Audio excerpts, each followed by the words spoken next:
제가 이 말씀을 조금 설명해 드리고 오늘 설교를 하는 것이 이해가 쉬우가 됐어요.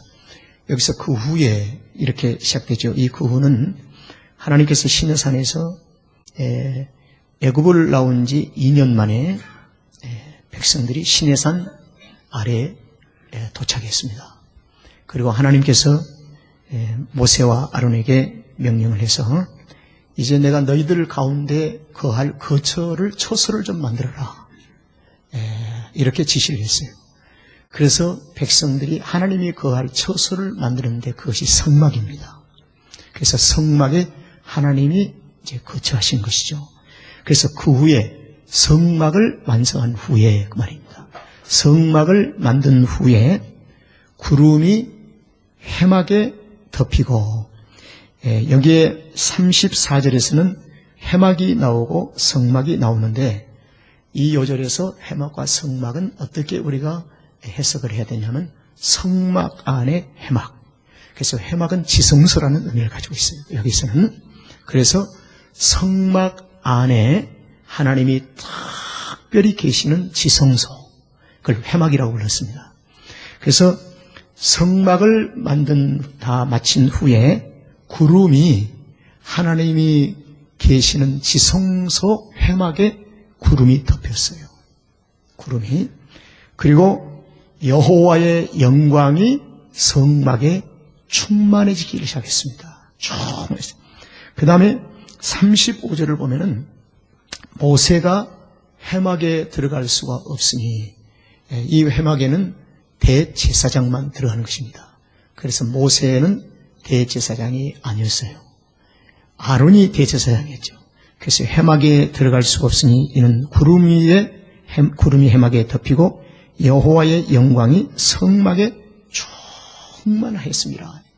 이걸 가리켜서 하나님이 임재해 계신다는 것입니다. 하나님이 계신다. 그 다음에 36절에 보면은 구름이 성막 위에서 떠오를 때에는 성막 위에서 구름이 해막에 덮였다가 위로 떠오를 때에는 이스라엘 자손이 그 모든 행하는 길에 앞으로 발행하였고 이스라엘이 머무르지 아니하고 행진을 했다는 것입니다. 구름이 떠오를 때는. 그 다음에 37절에 보면 구름이 떠오르지 않을 때에는 떠오르는 날까지 행진하지 아니하고 기다렸다는 겁니다. 그 다음에 38절에 낮에는 여호와의 구름이 성막 위에 있고 밤에는 불이 그 구름 가운데, 그러니까 성막 지성소 해막 위에는 큰 구름이 안개처럼 끼어 있었어요. 이게 하나님이 그 가운데 임재해 계셨다. 그런데 밤이 됐으면 그 구름 가운데 붉은 구름 기둥이, 따뜻한 구름 기둥이 그 가운데 있었다는 것입니다.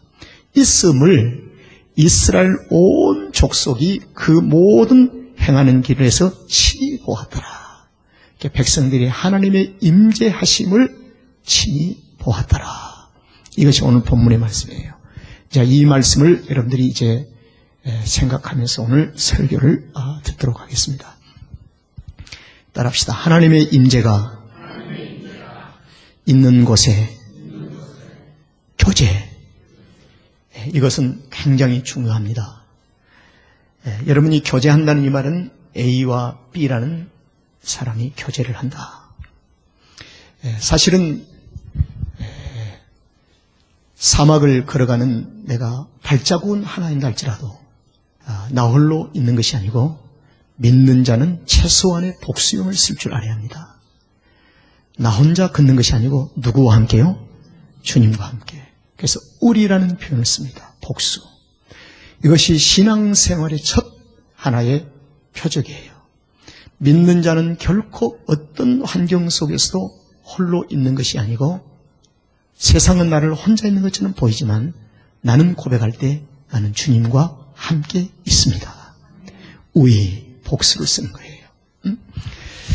그래서 성도는 예수님을 구주로 영접하는 순간부터 우리는 교제의 삶에 들어와 버리고 말았습니다. 예수님을 구주로 만나기 이전에는 아내가 내 곁에 없을 때는 교제의 대상이 없는 거예요. 그러나 주님을 구주로 영접하고 난 후에는 이제는 아내가 세상을 떠나도 남편이 세상을 떠나도 내게는 교제의 대상이 있는 것입니다. 누구지요? 예수님이십니다. 그래서 성도는 예수님을 구주로 영접하는 순간에 교제의 운명 속에 들어왔다는 표현을 씁니다. 이제는 교제하며 사는 것입니다. 그런데 이 교제는 두 가지 종류의 교제가 있습니다. 하나는 예수님이 없는 공동체 속에서 이루어지는 교제. 이것을 우리는 회사로 말하면 삼성그룹의 공동체, 현대 공동체, 이제 이런 공동체, 거기에도 교제가 있어요. 그런데 그 교제는 각기 이익 집단들입니다. 자기의 이익이 충족되지 않으면 그 집단 공동체에서 이탈을 해버려요. 회장으로부터 야단을 맞아도 징계를 받아도 자기의 이익이 관여되어 있기 때문에 가족을 생각해서 이탈을 할 수 없습니다.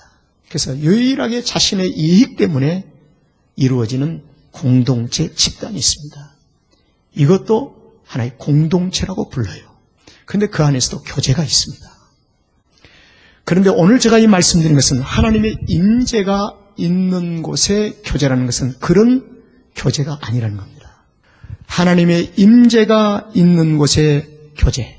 그래서 금년에 우리 교회의 큰 표어가 무엇이냐면 은혜와 진리 안에서 세워져가는 공동체. 이걸 그대로 표현하면 은혜와 진리로 세워져가는 교회 그래 합니다. 이걸 조금 더 변형해서 하면 예수 그리스도 안에서 세워져가는 교회 이 말입니다. 그래서 요한복음에서 보면 은혜와 진리는 예수님을 가리켜요. 그래서 예수 안에서 세워져가는 교회. 그래서 우리를 공동체라고 부르기도 하고 우리를 교회라고 부르기도 합니다. 그래서 교회의 공동체 중심은 누구냐? 교회의 머리가 누구임을 주님이 친히 자신이 밝히고 있습니다. 교회의 머리는 누구라고요? 예수 그리스도십니다. 그래서 예수 아래서 교제한다. 은혜와 진리 안에서 교제한다. 그래서 여기는 이익 집단이 아닙니다. 자신의 이익을 위해서 우리가 모이던 것이 아닙니다. 순수하게 예수님의 부르심을 받고 예수님부터 사랑을 받고 희생을 받고 주님의 그 측량할 수 없는 헌신과 희생의 대가로 하나님의 자녀가 되어서 하나님의 거룩한 나라의 장차 우리가 가야 할 그 천국에 대한 그림자인 모형을 이 땅에 보면서 우리가 교회라는 공동체를 이루고 있는 것입니다. 그래서 마지막 예수님이 재림하신 그날에는 교회를 데려가는 겁니다. 그래서 이 교회는 예수 그리스도 안에서 하나님의 임재 아래서 세워진 공동체, 여기에서 이 교제는 반드시 하나님의 임재 아래서 교제가 이루어지는 것입니다. 그래서 나 자신의 유익을 위한 것이 아니라 이익 집단이 아니라 교회는 희생 집단입니다. 내가 주의 은혜를 무엇으로 보답할까? 내가 주님을 어떻게 섬길까? 주님의 교회를 어떻게 세워갈까 하는 희생 집단이 되어지는 것입니다. 그래서 만약에 교회가 이익 집단으로 변질된다면 세상의 회사와 이익 집단과 다를 바가 하나도 없습니다. 그런데 하나님의 임재는 어디서 능력으로 나타나느냐? 희생의 집단들이 고백되어질 때 성령의 능력이 부어지게 되고 하나님의 은혜가 역사가 일어나게 되는 것입니다. 그래서 교회의 영적인 힘이 생기게 되는 거예요. 그래서 하나님의 임재를 가리켜서 예수님이 계신 곳이다. 그런데 예수님을 성경에서 은혜라고 부릅니다. 그래서 하나님의 임재는 은혜. 은혜가 있는 곳에 교제라는 뜻입니다. 그런데 고린도후서 12장에서 보면 바울 선생님이 3번을 간절히 기도합니다. 주님, 오늘날처럼 비행기를 타고 복음 전하러 다니는 것도 아닌데 그 당시에는 산을 넘고 물을 건너 깊은 산중을 헤매기도 하는데 바울의 자신에게는 고칠 수 치유되지 않는 가시가 있었습니다. 어떤 사람은 대부분의 학자들은 이 가시를 눈에 안지리라고 합니다. 그래서 바울은 오늘날로 말하면 돋보기 안경을 3개, 4개를 쓰고 다녀야 할 사람입니다. 어떤 사람 몸에 가시가 있다고 합니다. 많은 학자들은 눈에 가시라고 합니다. 여러분 오늘날처럼 이 안경이 발달된 시대가 아니었겠죠. 얼마나 답답하셨겠어요. 복음을 전하러 가는데 바울은 낮이고 밤이고 하나님의 부르심이 있으면 밤에도 갑니다. 낮과 밤을 내가 선택해 사는 것이 아니라 주님에게 맡겨버린 삶이었기 때문에 밤에도 주님이 부르실 때 가야만 했고 낮에도 부를 때는 주님이 가야 했고 바울의 인생이 주님을 만나는 순간부터 바울에게 주어진 모든 인생의 라이프 타임은 선택이 하나님께 주어졌습니다. 하나님께 맡겨버리고 살았어요. 그래서 자기 인생에 주어진 시간을 자기가 하나도 누리려고 하지 않습니다. 이건 이익 집단이 되기 때문에 주께 맡겼습니다. 그런데 육체에 눈에 가시가 있기 때문에 밤중에 부른 일이 너무나 많아서 사동진을 보니까 그런 복음을 전하러 가야 되는데 산길을 헤맬 수밖에 없고 볼 수 없기 때문에 참는. 그래서 주님 내 눈 좀 고쳐주세요. 육체의 가시를 좀 고쳐주세요 하고 부르짖어도 주님이 고쳐주질 않아요. 그런데 바울 정작 당신은 눈먼 자를 위해서 기도하고 안진뱅이를 위해서 기도하고 중풍병자를 위해서 기도하면 치유의 능력이 나타나서 힐링이 일어나는 거예요. 고침을 받는 거예요.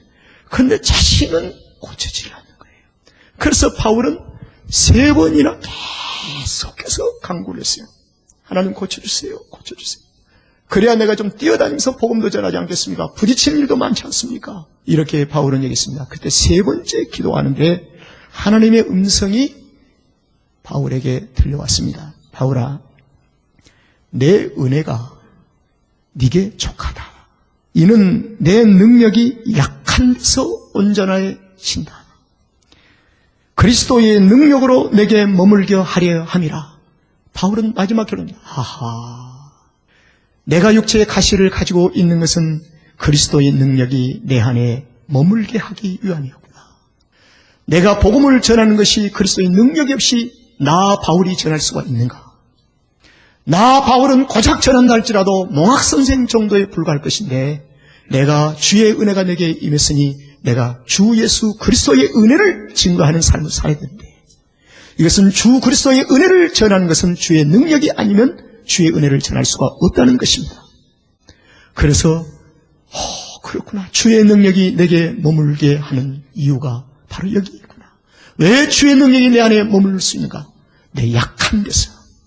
이것 때문에 기도하고 이것 때문에 주님을 전적으로 의지하고 주님을 전적으로 신뢰하고 여러분 역사 속에 인류 역사 속에 앞으로도 그러겠지만 모든 인생들이 근심 걱정이 없는 인생들이 있겠습니까? 다 나름대로 근심 걱정이 있어요. 만약에 근심 걱정이 전혀 없는 한 인생이 있다고 한다면 그것이 그분이 주님을 찾아갈 수 있을까요? 주님이 이 땅에 오실 때 주님은 어떤 자를 불러오셨습니까? 수고하고 무거운 짐자들을 찾아오지 않습니까? 근심과 걱정이 전혀 없는 사람이라 한다면 주님을 찾아갈 수가 없습니다. 우리의 근심과 우리의 걱정이 있기 때문에 우리는 주님을 찾아가고 주님 앞에 기도하는 것입니다. 인류의 역사 속에는 어떤 한 사람도 근심 걱정이 없는 사람이 하나도 없던 헤아려는 새 것이 없나니 모든 사람이 죄를 범하였으며 하나님의 영광에 이르지 못합니다. 그렇기 때문에 내가 이 땅에 죄를 구하러 왔노라. 수고하고 무거운 짐자들을 내가 대신 짐을 짊어지고 이를 구원하기 위해서 이 땅에 왔노라. 바울은 이 사실을 깨달았습니다. 내게 육체의 가시가 있는 것은 그리스도의 능력이 내 안에 머물게 하기 위해서 그리스도의 능력이 머무는 것은 우리가 하나님을 전적으로 의지하기 위하여. 여러분, 하나님을 전적으로 의지하는 바울의 삶, 하나님의 임재 아래 속에도 육체의 가시를 가지고 있었지만 하나님의 임재가 그를 덮고 있었습니다. 이것이 바로 바울의 인생이래요. 창세기에서는 하나님의 임재를 어떻게 표현하고 있냐면 야곱이 하란 땅에 가서 고향 땅을 그리워하고 가고 싶습니다. 보고 싶습니다. 그때 가나안에서 멀리 떠난 하란 땅의 외삼촌 집에 가 있는 야곱이 고향 땅을 가고 싶다고 그리울 때 하나님이 그 가운데 이렇게 말씀해요. 야곱아, 내가 너와 지금 함께 있느니라. 이것이 하나님의 임재입니다. 너 홀로 있는 것이 아니라 내가 너와 함께 있느니라. 하나님이 나와 함께 계심을 믿으시면 아멘합시다. 이것이 하나님의 임재예요. 우리 하나님의 임재가 우리 가운데 있는 줄로 믿습니다. 하나님의 임재하심. 창세기 28장 말씀에 보면 야곱에게 하신 말씀이 대표적으로 하나님의 임재를 상징하는 말이 나오는데, 아버지의 품을 떠나면서 돛짐 하나 짊어지고 하란 땅을 향해서 가고 있습니다. 참 외로웠어요. 야곱을 호위하는 종도 없고 어리광을 부르면서 태어났던 이 야곱이 형의 질투에 의해서, 어머님에 의해서 빨리 피신을 요구받습니다. 그래서 야곱은 아버지의 품을 떠납니다. 참 외롭지요. 근데 베델이라는 곳에 도착을 했어요. 저녁이 되었습니다. 그래서 돌을 베개 삼아 잠을 청했습니다. 그때 야곱은 이렇게 두려웠습니다. 이 하늘 아래 누가 나를 도울 수 있을 것인가? 나는 나를 보호하던 아버지 어머니도 이제 나를 떠났다. 이제는 깜깜한 사막의 베델이라는 곳에서 돌을 베고 잠을 청하는데 근심이 짓누르기 시작했습니다. 그때 하나님께서 베델에서 나타나셨어요. 야곱아, 내가 너와 함께 있어. 네가 어디로 가든지 너를 지키며 너를 이끌어 언젠가는 이 땅으로 다시 돌아오게 할지라. 내가 네게 허락한 것을 다 이루기까지 너를 떠나지 아니하리라. 이것이 하나님의 임재였어요. 여러분, 믿는 그리스도인은 하나님의 임재 속에 있습니다.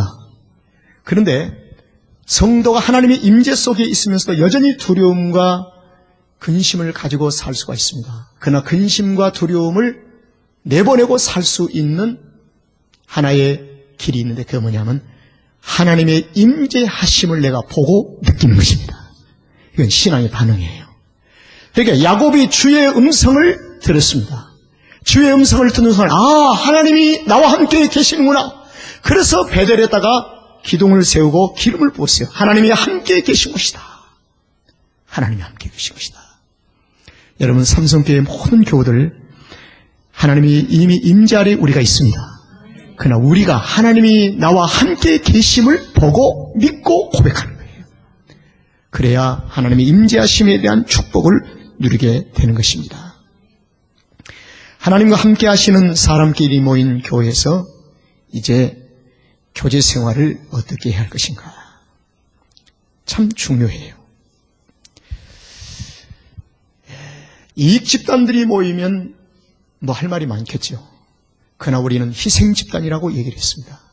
십자가의 보혈의 피값을 지불함을 받고 하나님 장신의 피를 나를 위해서 온전히 흘려주시고 신흥규 제 아래에 있던 이 사망 아래에 있던 나를 위해서 하늘에 계신 하나님께서 사람의 몸을 입으시고 이 땅에 오셔서 예수 그리스도께서 피 한 방울 남기지 아니하시고 나를 위해서 온전히 쏟아주셨습니다. 이것이 얼마나 값진 것인지. 그래서 우리는 희생 집단이 되는 거예요.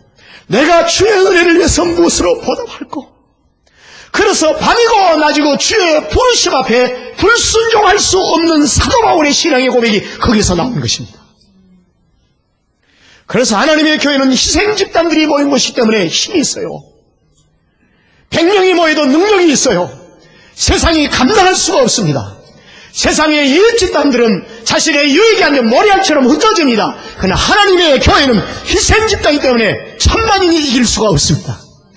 하나님이 함께 하시기 때문에 바로 이것이 교회 사명이에요. 여러분, 그래서 교회를 과소평가해서는 안 됩니다. 교회는 위대하게 평가를 받아야 합니다. 교회는 위대한 능력이 있습니다. 교회가 위대한 능력이 있다는 말은 여러분들이 위대한 능력이 있는 것입니다. 무능력하게 보이도 무기력하게 보이도 하나님 보실 때는 여러분 자신이 한 사람이 존재하다는 것입니다. 바로 여러분을 통해서 하나님이 뜻을 이루기를 원하십니다. 그리스도의 보혈의 피가 내게 흘림을 생각하면 북받쳐 오르는 감동과 감격이 있지 않습니까? 견딜 수 없는 뜨거움이 우리 안에 솟아나잖아요. 그것을 보혈의 능력이라고 합니다. 보혈의 능력은 인간의 사상을 바꿔버려요. 보혈의 능력은 브레이크가 터져버린 제 갈 길로 향해서 질주하던 한 인생을 정지시킵니다. 이것이 보혈의 능력이에요. 보혈의 능력은 근본적으로 사람을 바꿔버립니다. 새로운 피조물로 바꾸는 거예요. 이것이 보혈의 능력입니다. 그래서 그리스도의 보혈의 피를 받은 자는 하나님의 임재하래. 그래서 성막에 구름이 피어오르면 행진하고 성막에서 구름이 피어오르지 아니하면 발행을 정지하고. 이게 뭘까요? 순종. 하나님의 임재 아래에서 있는 성도의 교제는 가장 중요한 띠이 뭐냐, 주제가 뭐냐, 순종입니다. 어떻게 하면 주를 위해서 순종하며 살까? 어떻게 하면 우리가 하나님을 위해서 순종하며 살 것인가가 순종이 우리 안에 띠임으로 교제가 이루어져야 합니다. 성도의 가정에서도 식탁에서도 순종의 띠임을 가지고 교제를 나누는 모임이 되어야 돼요. 그래야 주의 능력이 머무릅니다. 주의 능력이 나타나요. 이 말씀을 여러분에게 좀 드리면서 도와드리고 마치겠습니다. 마태복음 17장을 보면은 예수님이 베드로와 요한과 야고보를 데리고 산을 오르세요. 그리고 그 12제자 중에서 특별히 베드로와 요한과 야고보를 데리고 다른 제자를 두시고 세 제자를 이끌고 조금 더 높은 산을 올라가십니다. 그리고 그 세 제자 앞에서 예수님이 변화가 되십니다.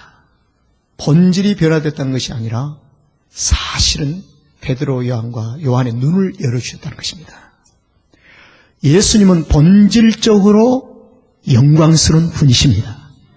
그분은 더 성숙해 할 필요도 없는 분이에요.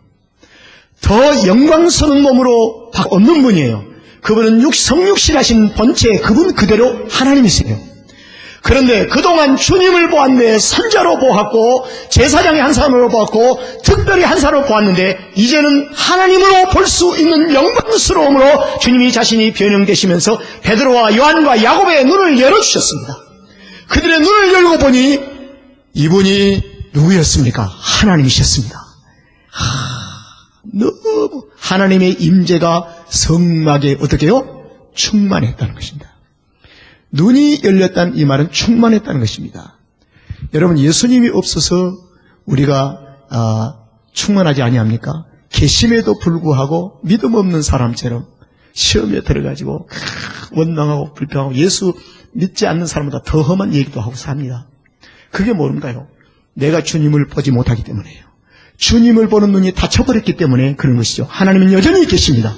그러나 충만해지는 거룩한 역사를 어떻게 하면 성령 충만이 아닌 것은 상대적이잖아요. 주님이 나와 함께 계신 내가 그분을 노래하고 그분을 알고 그분에게 사로잡히는 순간에 교제가 진정한 교제가 이루어질 때 그걸 성령 충만이라고 얘기를 합니다. 성령 충만이라고 그래요. 그래서 오늘 이 본문에 보니까 충만했다는 것입니다. 여호와의 영광이 충만했다. 여호와의 영광이. 그런데 예수님이 영광스러운 변화가 되니까 너무너무 세 제자가 황홀했어요. 그래서 베드로가 하는 말이 주님, 여기 있는 것이 좋사오니 주께서 만일 원하신다면 내가 여기서 초막셋을 지겠습니다. 하나는 주를 위하여, 하나는 모세를 위하여, 하나는 누구요? 엘리야를 위하여. 자기 집이 없네. 자기 집이 없어. 이것이 바로 주의 임재하심 속에 모이던 공동체는 자기의 유익을 위한 이익 집단이 아니라는 것입니다. 희생 집단이에요. 주님을 위해서 집을 짓고 모세를 위해서 집을 짓고 엘리야를 위해서 집을 짓는 것은 얼마나 힘든 일이었을까요? 새 집을 짓는다고 가정했을 때 자신의 집을 짓지 아니하고 새 사람의 집을 짓습니다. 주님을 위해서 주님을 중심으로 모실 집을 짓고 모세와 엘리야를 짓는 것은 복음의 전도자의 선자의 사명을 감당하기 위해서 집을 짓는 것입니다.